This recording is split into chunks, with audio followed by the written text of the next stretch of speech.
Hello, and welcome to the online scientific literature searching course. This section is an introduction to search concepts. In this portion, we will be talking about your research question, identifying key concepts, and PICO. When building your research question, there are a few things to consider. Do you have enough background information on your topic? Do you understand the research currently being done and where the research you're doing might fit? What area of the topic do you want to focus on? And what kind of research question are you asking? Different types of research questions will require different types of research studies to answer. What is the most appropriate type of evidence to answer your question? Different questions will have different levels of evidence that apply to them.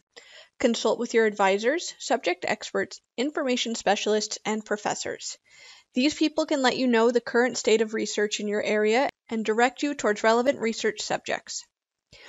Review the finer criteria for developing a research question. Think about if your question is feasible, interesting, novel, ethical, and relevant to the current research being done in your field. The finer criteria will help you build a good research question. Feasibility. This talks about what will you actually be able to accomplish in your study. Do you have enough time? Do you have enough patience? Do you have enough background information to do the study that you're planning on doing? Interesting. What is the interest or value in answering this research question? What will it add to the literature? What will people learn from it? Novel. Does it generate new evidence for the current literature? Is this something that has been done before? And if so, what is maybe a different research you could do that takes things a step further, or that helps you go further into your research than has been gone before? What are the ethical implications? On top of wanting to be ethical researchers, most research needs to be approved by an ethics board or committee these days. So it is important to be considering the ethics of your topic before you begin your research. Relevance. Is this question relevant to your field of study? Is it having an impact? What changes might be made based on this research? Once you've formulated your research question, you need to be able to identify and break it down into key concepts. What concepts in your question are the most essential, and what terms or phrases describe your concepts? When trying to identify key concepts, I try and think about a Google search. If you're trying to turn your research question into a 4 to 5 word Google search, what words would you include in that search? Those words are probably going to be the key concepts in your question.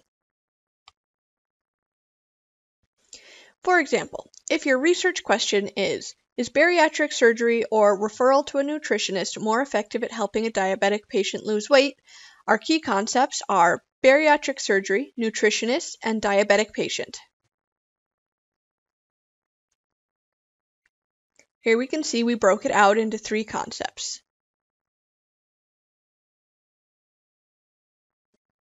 Another way to formulate your research question and to easily identify your key concepts is the PICO model.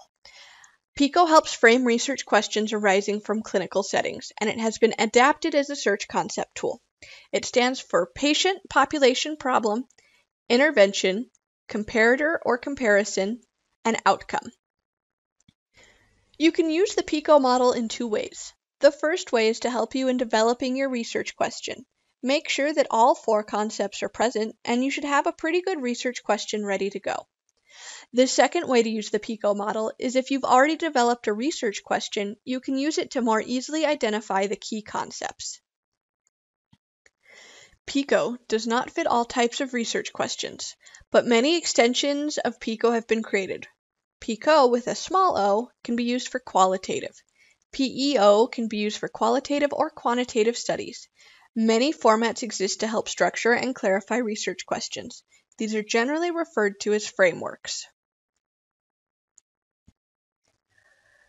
Here we can see I've broken down our previous question into the PICO format. Our patient is diabetics, our intervention is bariatric surgery, our comparison is a nutritionist, and our outcome is weight loss. You can also have a PICO question without a comparison or where you're using a placebo as the comparison. Here we see an example of PICO with the small o. population or problem, phenomenon of interest, and context or setting. What are the experiences of caregivers providing home care to patients with Alzheimer's disease in the United States? You can see why this might be a more effective way of framing qualitative questions instead of quantitative questions.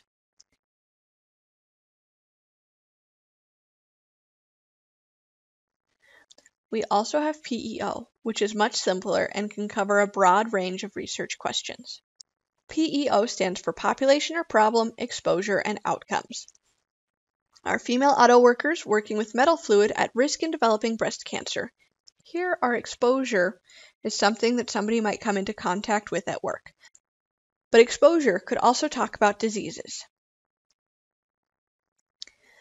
This table includes many different types of frameworks as well as examples of where they're most effective.